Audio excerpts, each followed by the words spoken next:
Chapter 1 Return. Get up, quickly. The urgent sound of knocking echoed as Harry Potter groggily opened his eyes.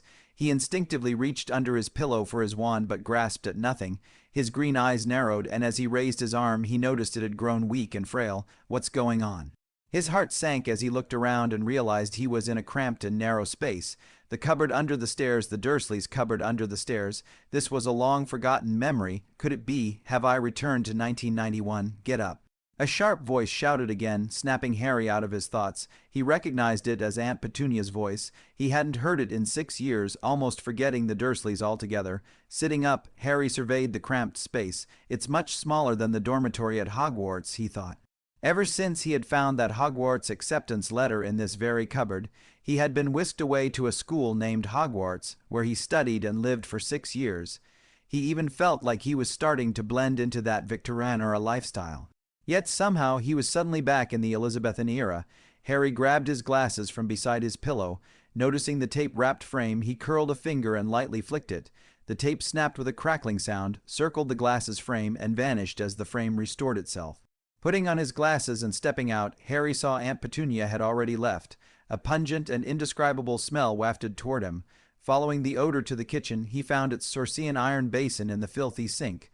The Dursleys were already seated at the dining table. Harry marveled at how they tolerated the smell, though. Considering Dudley's pig-like appetite and size, it would be strange if he wasn't eating. Seeing Harry enter, Uncle Vernon instinctively frowned. Before he could speak, the mailbox clattered and letters dropped onto the doormat by the door.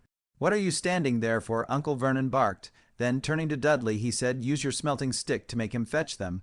Seeing Dudley gleefully reaching for the stick, Harry cast him a long look and walked off. 3 letters lay scattered on the doormat.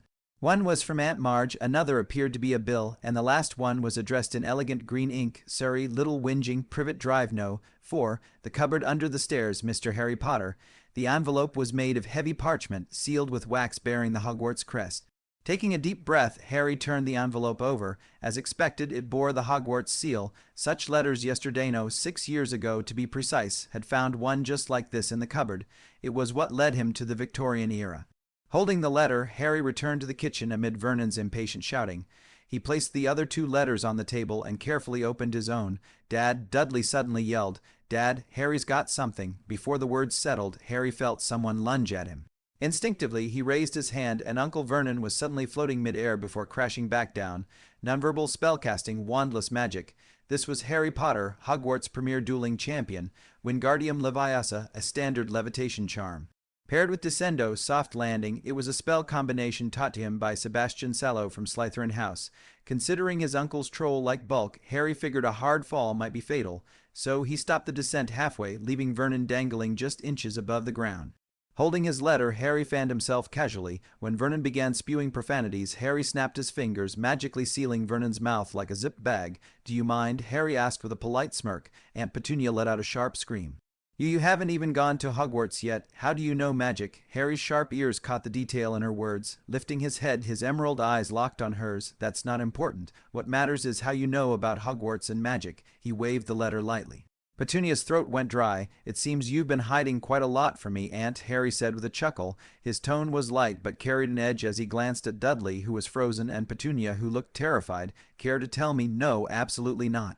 Petunia shrieked hysterically. Harry set the heavy parchment letter aside. Watching his aunt's reaction and Vernon's futile struggles in the air, memories of years of abuse surged back. It wasn't something 6 years at a magical school could erase. But while Harry bore no grudge against the Dursleys, Petunia's attitude made him less inclined to be lenient. "Aunt, surely you've heard of Legilimens, a spell that allows wizards to read minds," Harry said with a polite, refined tone. "I'd hate for us to resort to that." Petunia looked at Harry as though he were a stranger. Overnight, he seemed to have transformed into someone disturbingly composed and dignified. What she didn't know was that, thanks to the eccentric Phineas Nigellus Black, Hogwarts students were required to learn pureblood etiquette. Even a stone would absorb some flavor after 6 years, let alone Harry, a naturally clever wizard. "Fine, fine," Petunia finally relented. "Your parents were wizards. They were killed by a powerful dark wizard. That's all I know. I don't understand what they taught at that wretched school." "So you're not a witch?" When Harry said this, Petunia's face twisted in anger and shame. "Thank you for the information, Aunt," Harry said with a smile, releasing Vernon from the spell and leaving them behind as he returned to his cupboard. Back inside, Harry opened the letter. At first glance, one detail struck him: Albus Dumbledore. Frowning, Harry recalled Phineas Nigellus Black, the headmaster during his time at Hogwarts. Could Phineas Nigellus Black be dead? Harry's previously sour mood brightened at the thought. Merlin's baggy pants. This called for a celebration. Chapter 2. Admission Notice. Harry had restrained himself for as long as he could, but in the end he couldn't help it. Sitting on what barely passed for a bed, he burst into laughter. By Merlin's bow tie, Headmaster Black, he's dead. Phineas Nigellus Black had been, without question, the most detested headmaster in the history of Hogwarts. How despised was he! Two complete strangers could instantly bond over their mutual loathing of him. There was even an old saying at Hogwarts: if you hate Headmaster Black, we're practically family. Shaking his head at the memory, Harry redirected his focus to the letter in his hands. Hogwarts School of Witchcraft and Wizardry Headmaster Albus Dumbledore. President of the International Confederation of Wizards, Supreme Mugwump of the Wizengamot, First Class Order of Merlin, dear Mr. Potter, we are pleased to inform you that you have been accepted at Hogwarts School of Witchcraft and Wizardry. Enclosed is a list of required books and equipment. Term begins on September 1. We await your owl no later than July 31. Yours sincerely, Minerva McGonagall, Deputy Headmistress. An owl reply. Harry instinctively rubbed the letter between his fingers. At this point in his life, the wizarding world was a complete mystery to him. He didn't even own an owl. If he went to Diagon Alley to purchase one, he'd be out of luck, was penniless. He scanned the list of required supplies. The number of textbooks alone was staggering, and their cost was far beyond his means. And then there was the wand. A century ago, when he first attended Hogwarts, Deputy Headmistress Mathilda Weasley had kindly covered his expenses and helped him apply for a scholarship. Removing his glasses, Harry rubbed his eyes. Maybe borrow some money from the dark wizards. 100 years ago, dark wizards had been everywhere. Harry had often used them for spell practice, and acquired quite a few galleons in the process. Well then, Uncle Vernon could drive him to the leaky cauldron, but dark wizards. Harry clenched the letter tightly in his hand. It seemed his parents had been killed by a powerful dark wizard. Aunt Petunia, as far as he could tell, knew very little. The statute of secrecy ensured that muggles rarely learned anything about wizards. He decided against asking her. Instead, he'd get answers from the wizarding world itself. Just then, a knock sounded at the door. Aunt Petunia stood there, her expression conflicted. What is it, Aunt? Harry asked politely. When I opened the door earlier, there was an owl on the mailbox, Aunt Petunia said irritably. Yet beneath the irritation, Harry detected another emotion. I think it delivered your letter. Back when Lily, your mother, was around, she used owls for her letters too. You might need it to send a reply. Thank you, Aunt. Could you prepare some food for it? Harry said with a faint smile. Aunt Petunia's face twisted in displeasure, but she turned and left. Once she was gone, Harry retrieved a pen and paper from under his bed and composed a reply. To his surprise, when he stepped out of his room, he found a bowl of sliced sausages and another of water set near the door. Thank you, he said softly. Aunt Petunia, tidying up nearby, didn't respond but glanced briefly in his direction. Carrying the food outside, Harry approached the owl perched on the mailbox. Its feathers shone in the sunlight, making it look like a small golden statue. Hello, Harry greeted. Are you my postman? Hoo, the owl replied. Thanks for your hard work. Have some water and food if you'd like. The owl eyed the sausages with what could only be described as disdain so human-like that Harry almost laughed. It ignored the food, sipped water from the bowl, flapped its wings, and hooted twice. I see, Harry said with a shrug, but these Cumberland sausages are top-notch. Your loss. The owl hooted again, grabbed the letter, and soared into the sky, leaving Harry standing in the Dursleys' sausage-free yard. Picky eater, Harry muttered, finishing the sausages himself. Back inside, Harry was washing dishes when a loud knock came at the front door. Someone's here for you. Freak Aunt Petunia's voice cut through the house, sharp and venomous. She hesitated, recalling her husband's humiliating experience earlier when he had briefly floated in midair. Swallowing the rest of her insult, she stormed off. Harry emerged from the cupboard under the stairs, his expression calm but guarded. At the door, a large, furry head loomed, filling the entire frame. Oh, Harry! The figure's deep voice quivered with emotion as tears began to well up in its eyes. The last time I saw you, you were just a baby. Sorry, I'm a bit too big to fit through this door. The giant figure's sincerity radiated warmth, and despite its overwhelming size, Harry felt no threat. Hello, I'm Harry Potter. Do you know me? Know you? Of course I do, the figure exclaimed, wiping its eyes with an enormous sleeve. I'm Rubeus Hagrid. It was me who brought you here all those years ago. Hagrid studied Harry closely, his nose twitching. Blimey, you're the spitting image of your dad, and those ice you've got your mum's eyes. Chapter 3. Hagrid.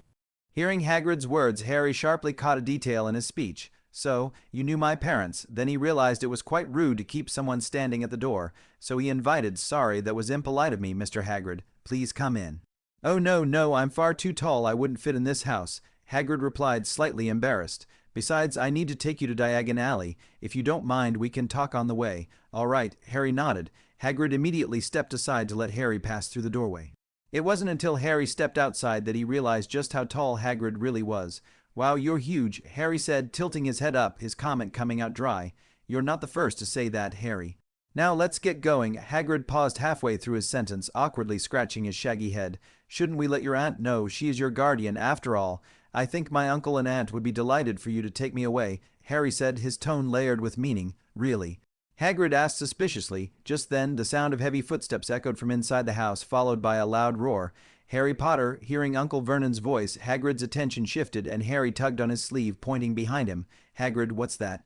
While Hagrid turned to look, Harry spun around, just in time to see Uncle Vernon charging down the stairs like a truck. Covering his mouth with one hand, Harry focused on Uncle Vernon, muttering a spell softly under his breath. Confundus. Uncle Vernon stopped in his tracks, squinting at Harry, then at Hagrid, who was still looking away. Muttering something incomprehensible, he turned around and marched back upstairs, as if he'd suddenly remembered something.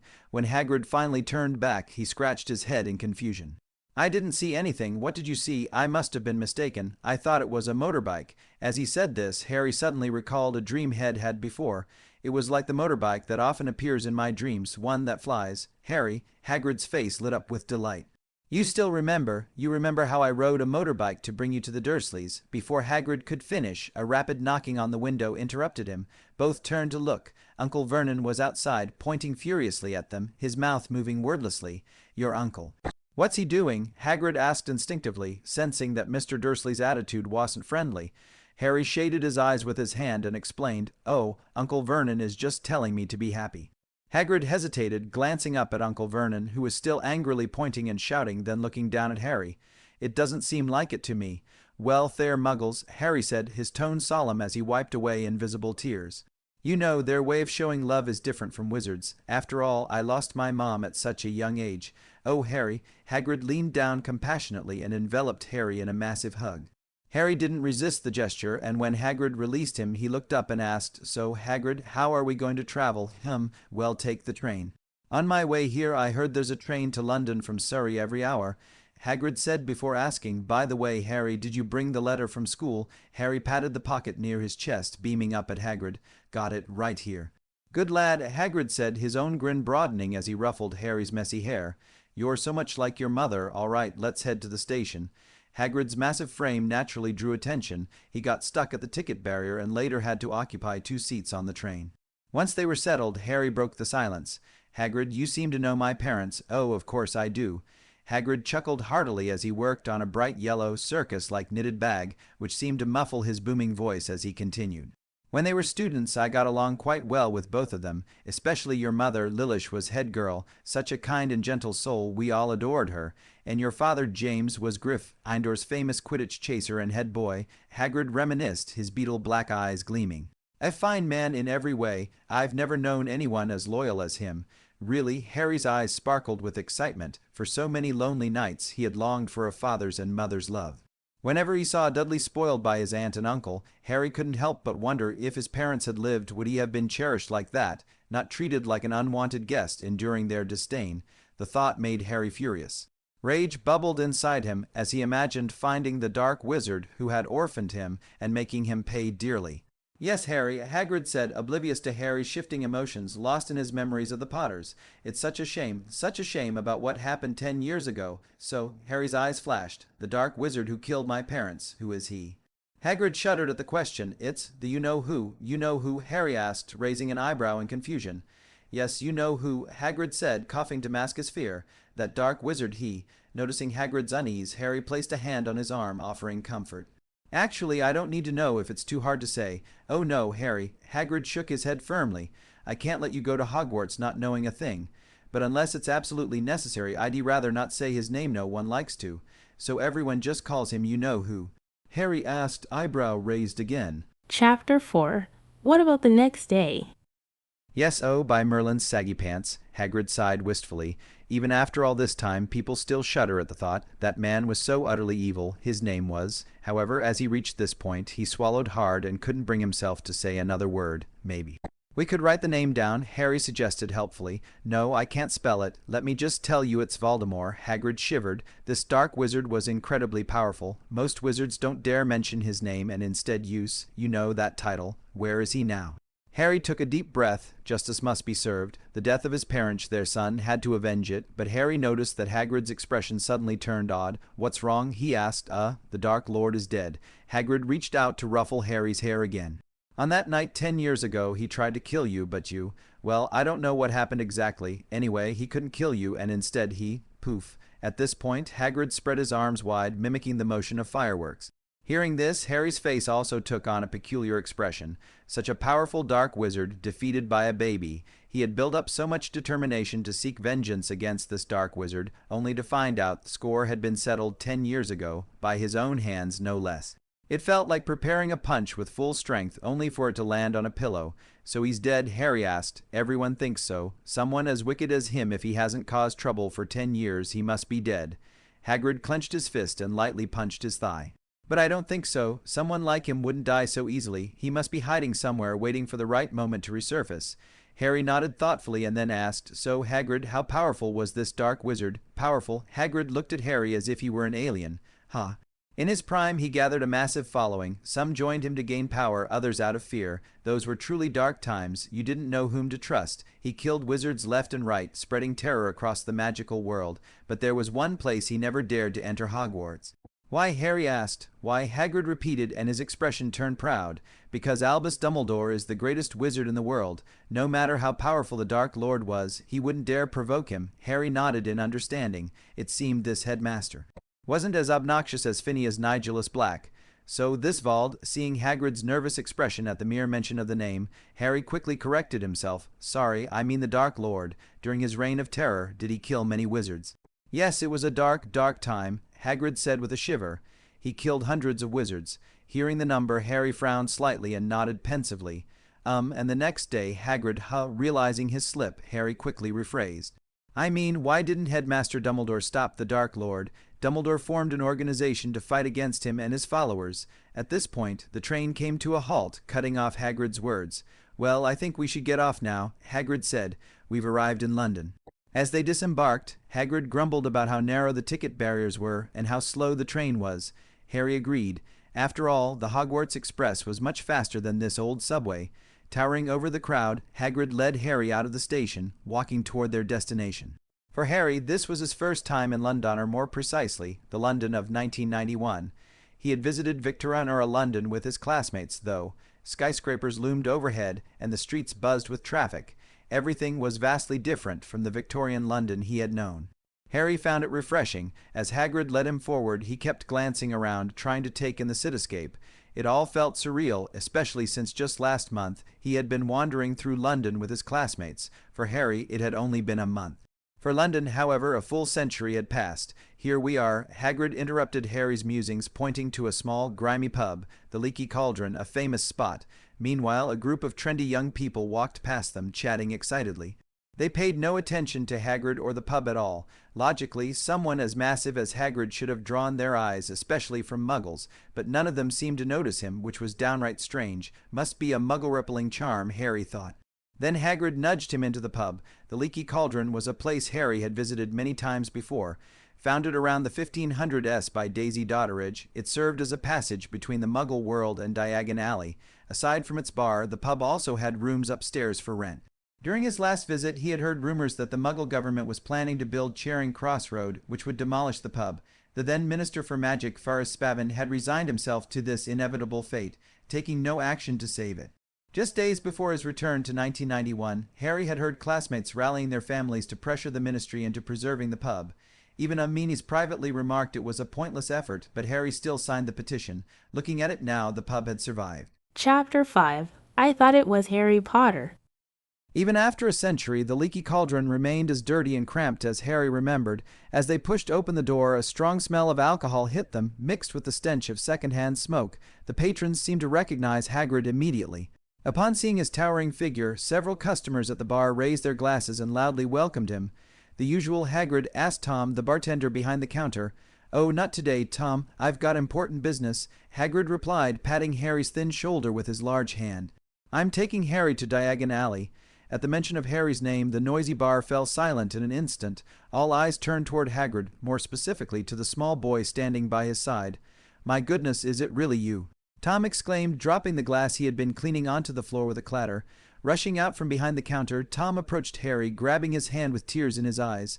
"Harry Potter, what an honor! Welcome back." Harry felt both surprised and overwhelmed. Could it be that people even a century later still remembered his exploits, defeating the Ash Serpent faction and quelling the Goblin Rebellion?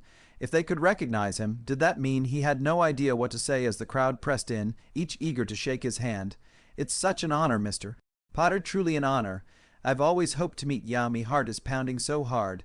After the wizards expressed their admiration, Hagrid finally pulled Harry away, saying, "Sorry, folks, but I need to take Harry to Diagon Alley for some shopping." He managed to extricate Harry from the throng. "See, I told you you're famous," Hagrid said with a smile. Harry gave him a faint smile in return, asking quietly, "Why are they acting like this?" "Why," Hagrid said dramatically, clapping Harry on the back. "You defeated the most fearsome dark wizard of the century. You deserve every bit of respect." "Ah, so that's it." Harry nodded in understanding, feeling a wave of relief. It was a good thing they hadn't recognized him as the Harry Potter from 100 years ago. Time was a forbidden concept. The ability to travel through it and return to one's youth was enough to drive anyone mad. What's more, that Harry was one of the heirs to ancient magic, something well known in the wizarding world of the past. Dark wizards coveting ancient magic had once ambushed him openly during his student transfer. Harry doubted the dark wizards of this era were any more merciful.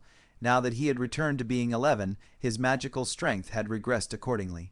Facing ordinary dark wizards might be manageable, but if someone like Ranrock appeared, he wouldn't stand a chance. Thus, this secret was best kept hidden. Harry made up his mind silently. Meanwhile, Hagrid was giving instructions beside him. "Count 3 bricks up, then 2 bricks across, outright. Step back." Harry, noticing Harry still seemed lost in thought, Hagrid chuckled, thinking he was upset about the earlier crowd. "Harry, did you hear me?" "Oh." Harry snapped back to reality. Seeing they had reached the wall behind the leaky cauldron, he took Hagrid's umbrella, counted carefully, and tapped 3 times on a brick with the tip. The brick he tapped began to shake and shift, revealing a small hole in the center that gradually widened. Before long, a large archway appeared, wide enough for even Hagrid to pass through. It opened onto a winding cobblestone street that stretched endlessly ahead. "Not bad at all, Harry," Hagrid said cheerfully. "Welcome to Diagon Alley." Harry returned the umbrella to Hagrid, hesitating as he asked, Hagrid, I don't have any money." No need to worry about that.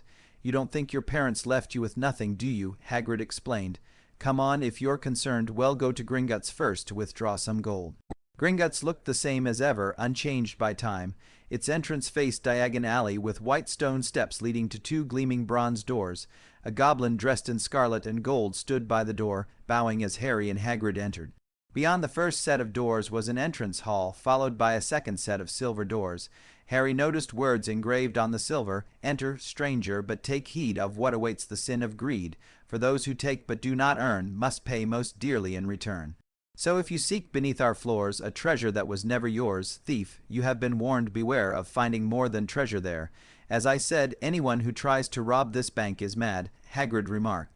The two walked to a counter in the main hall, where Hagrid addressed a goblin not currently occupied. Morning, Hagrid said, "We'd like to withdraw some gold from Harry Potter's vault." Before he could finish, the goblin let out a sharp, piercing screech. "Who did you say who?"